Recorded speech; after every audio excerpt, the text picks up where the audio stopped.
창세기 7번째 시간입니다. 노아의 예언. 함이라는 인물의 행동에서 우리는 훗날 그의 후손 가나안에게서 표면화되었던 음란하고 사악한 모습을 발견한다. 앞으로 살펴보겠지만 하나님께서는 이스라엘 백성들에게 가나안 족속과 상종하지 말 것을 명령하셨다. 그 이유는 그들이 전적으로 하나님을 떠나 있기 때문이었다. 하나님을 떠난 그들은 극도의 성적 방탕에 빠졌으며 그러한 생활은 역시 종교적인 부패를 낳았으니 바알과 아스타롯을 풍작을 가져오는 신들로 섬겼던 것이다. 노아는 술이 깬 후 그간에 되어진 일을 알고서 그 자식들의 미래에 대하여 예언하였다. 노아의 예언에서 중요한 것은 그 예언 가운데 메시아의 약속과 관련된 어떤 것이 내포되어 있다는 사실이다. 노아는 먼저 함의 자손인 가나안을 저주하였다. 가나안은 저주를 받아 그 형제의 종들의 종이 되기를 원하노라. 창세기 9장 25절. 그러나 셈과 야벳에게는 축복을 내렸다. 셈에 하나님 여호와를 찬송하리로다. 하나님의 야벳을 창대케 하사 셈의 장막에 거하게 하시고. 창세기 9장 26절 27절. 특별히 셈이 받은 축복은 놀라운 것이었다. 그것은 곧 장차 그의 자손 중에서 뱀의 후손을 무너뜨리고 최종적인 승리를 가져올 여자의 후손, 즉 메시아가 탄생하실 것이라는 약속이 있었기 때문이다. 노아의 예언은 역사의 흐름 속에서 하나둘 그 모습을 드러냈다. 셈의 허리로부터 한 독립된 국가 이스라엘이 탄생되었고 그 국가의 자손 중에서 메시아이신 그리스도 예수께서 탄생되셨으며 그로 인하여 만민이 심지어 저주받은 가나안 족속에 이르기까지 참조 마태복음 15장 21절로 28절 복을 받을 수 있게 되었던 것이다. 앞으로 우리는 노아의 예언이 역사의 흐름 속에서 어떻게 성취되어져 가는지의 과정을 통하여 자신의 교회를 향하신 하나님의 계획과 하나님께서 그 계획을 이루시기 위하여 역사를 어떻게 주관하시며 섭리하여 가시는가를 살펴볼 수 있을 것이다. 어떤 이들은 함의 모든 자손들, 역사선상의 모든 흑인을 지칭함이 바로 노아의 저주로 인하여 오늘도 고역을 치르고 있다고 믿고 있다. 하지만 그러한 견해는 잘못이다. 그때의 노아로부터 저주를 받았던 자는 오직 가나안뿐이었다. 이는 이스라엘의 역사 가운데 분명하게 나타난다. 그러므로 우리는 함의 자손들이 노아가 내린 저주의 영향 아래에 있다는 식의 상상을 해서는 안 될 것이다. 오순절 이후 특별한 민족에 대한 선민 취급은 사라지게 되었다. 하나님은 사람을 차별하지 아니하시는 분이시다. 어느 민족 누구이든지 관계없이 그가 하나님을 경외하고 의롭게 사는 자라면 하나님께서는 바로 그러한 자에게 은혜 베푸시기를 기뻐하시는 분이시다.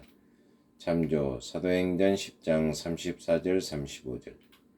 셈과 함과 야벳이 완전히 섞여져 살고 있는 이 세상에서 그리스도께서는 그분의 보편적 복음으로 우리를 부르신다. 즉 영원히 다스려야 할 그분은 열방을 자신에게로 모으신다. 6. 노아 자손의 계보 10장에서 11장 9절. 국가들에 대한 계간. 노아의 자손들로 인하여 인류는 온 땅에 두루 퍼졌다. 이때까지만 해도 구원의 은혜는 제한되지 않았고 전 인류에 해당됐었다. 그러나 조금 후에 살펴보겠지만 그 구원의 은혜는 아브라함 계통인 한 족속 이스라엘에게만 제한된다. 여기서 여러 국가들의 확장 역사가 개간된 것은 이스라엘과 이들 국가들 간의 관계를 밝혀주려는 데 그 목적이 있다. 따라서 이스라엘은 비록 구원의 은혜가 자신들에게로만 제한됐다 할지라도 그 국가들을 잊어서는 안 되었다. 그 이유는 그들이 원래 한 민족, 참조 사도행전 17장 26절이었기 때문이다. 하나님께서는 세상에서부터 교회를 보존시키기 위해서 한 족속을 택하시고 그 특별한 민족의 한계 안에서 일시적으로 교회를 유지 확장시켜 오셨다. 그렇다고 해서 모든 민족에 대한 구원의 길이 영원히 막혀버린 것은 아니었다.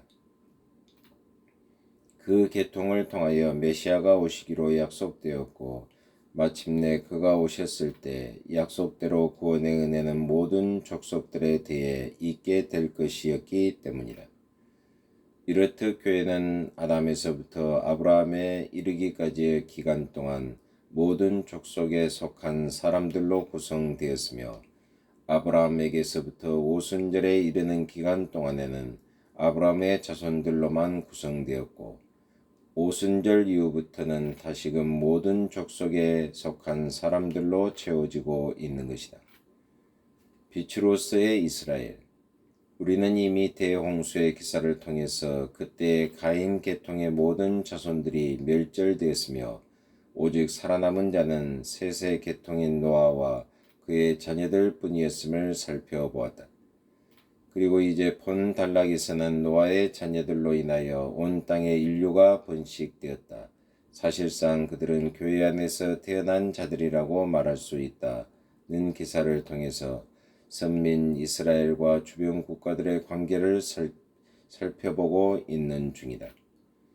이미 언급한 대로 여기 각 국가들의 계보가 개간되고 있는 중요한 목적은 인류의 기원이 하나라는 사실과 그렇기 때문에 그 모든 이방의 빛이 되도록 부르심을 받을 이스라엘은 그 주변 국가들에 대해서 적대적 배타적일 것이 아니라 오히려 하나님의 뜻을 좇아 그들에게 빛을 비춰주고 복을 나누어 줄 책임이 있음을 보여주려는 데 있다.